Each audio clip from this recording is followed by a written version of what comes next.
record this year at 5-8, but overall 74-48. He'll take on Casto, 6-7. He comes in with an overall record of 88-51. 3 NCAA qualifiers coming out of 157 as we're underway here on Mat 1. Take it away, Mock. 157 is a loaded bracket, man. You got Ed Scott, who's got a win over Austin O'Connor previously in the last year's ACC tournament. Bryce Andonian, who's got a major decision win over Ed Scott this year. And Austin O'Connor, who's got a win over Bryce Andonian this year. And then you have these 2 guys who are going at it. And, I mean, it's a good weight for the ACCs. But those top 3 guys, they're competitive. Those are guys that are I won't be surprised if all 3 podium. That's really well said. Ed Scott is the defending champ at 157. Andonian, 3-time the NCAAs at 149, moving up that weight class, which often happens as they get a little bit older. Yep. But I said I won't be surprised. I mean, I expect those 3 guys to All-American. They're that caliber. Those guys are talented. And so it'll be exciting to see these guys compete against each other this evening. Here, looking for the underhook. Keating doing a good job. Inside tie with the opposite side, looking for a throw by to a single leg attempt. But Casto doing a good job keeping his elbow down. Looking for an underhook. Wow, nice duck attempt to the far side tricep here. If I was Casto, I'd look to transition to back points right away by keeping that tricep tight. Maybe Casto looking to roll through. With the first 2 points of the match, the super senior at 157 out of Erie, Pennsylvania. That was a great duck attempt. Spent some time at the Citadel before coming over to Pitt. Doing a good job keeping pressure forward, posting on the hand, looking to break him down, being smart, keeping him on the edge. If I were Casto, I'd use the edge to my advantage here to hopefully not give up the 1 and maybe take it back to the center of the mat. Casto beat Keating 14-8 back on January 20th. That's got to be 1. And it was. Well done, Mark. Thanks. It just kind of looked like he lost control way sooner than that. It just kind of, I'm surprised the ref didn't call it sooner.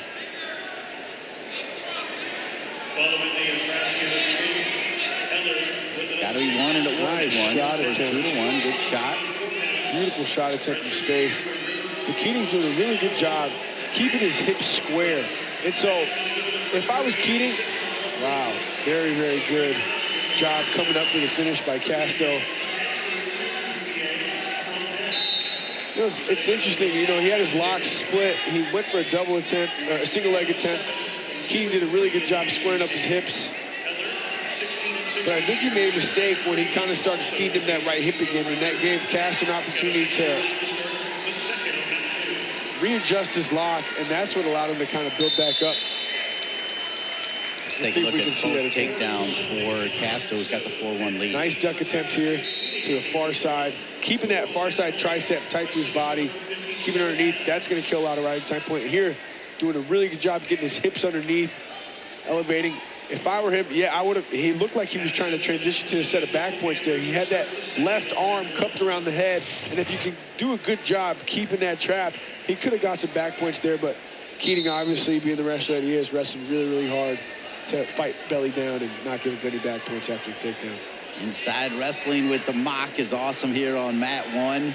So fun before, as everybody coming up to Mock wanted to take their picture with him, and you gotta love it, right? Anytime you can be back here with the fans that watched you. It's awesome, man. The NC State fans are incredible, and they're friends. It really, like I said, it really is a community here, and so I'm thankful to be part of the Wolfpack country, and it's a special place, man. I was thankful that I was able to, finish my career here and do what I was able to do here, and it's awesome to see my alma mater continue to have success as well. Number 3 in the country, so. Yeah, I mean, legitimately, if they can get enough of their 10 weight classes to Tulsa, you never know, right? Yeah. I do think Penn State and Iowa, those programs have done a really, really good job in the past decade. And they're dominant at certain weights. But there was a year, and people don't know this, here's a little wrestling history for you. The University of Minnesota won a national championship as a team without having any national champions. There you go. all All-Americans. Okay. But they had all, I believe, it was either 9 or all 10 guys All-American. And that gave him enough points to do it. There you go. That's a good nugget, Mock. Yeah. So I would love to see all 10 guys qualify. Doing a good job here.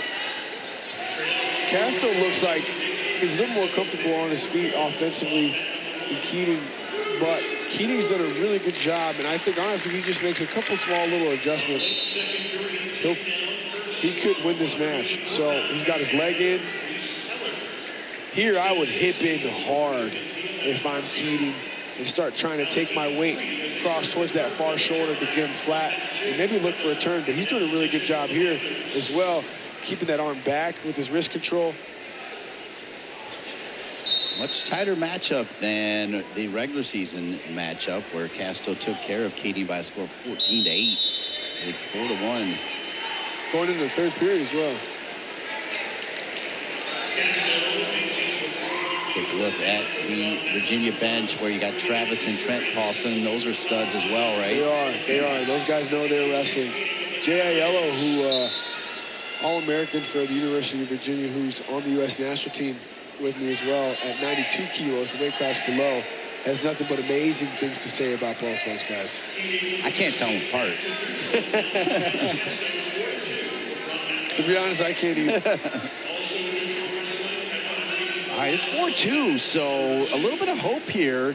And you've kind of talked about Keating's hanging in there. I mean, Casto with the better record, but Keating hanging in. It's 4-2. We got about 90 seconds remaining. Yeah, it's a tight match. And you know what the best part about a shot like that is? When you get low and you're getting in on the ankle, you avoid having to fight the hips of your opponent. 2 takedowns. And we're tied. Someone who's got really strong hips like Casto and is given the opportunity to use his hips defensively, I mean, it's going to be hard to score on. But when you get down to a low ankle shot like that and you get your head in the knee, and it's just really, really hard, you just don't have the ability to bring your hips into the equation, and you just elevate and shuffle it on your hip just like Keating did, and there you have your 2. I feel like you manifested this result here, talking about, yeah, I do, because you talked about Keating looks stronger, and it's 4-4 with 40 seconds remaining.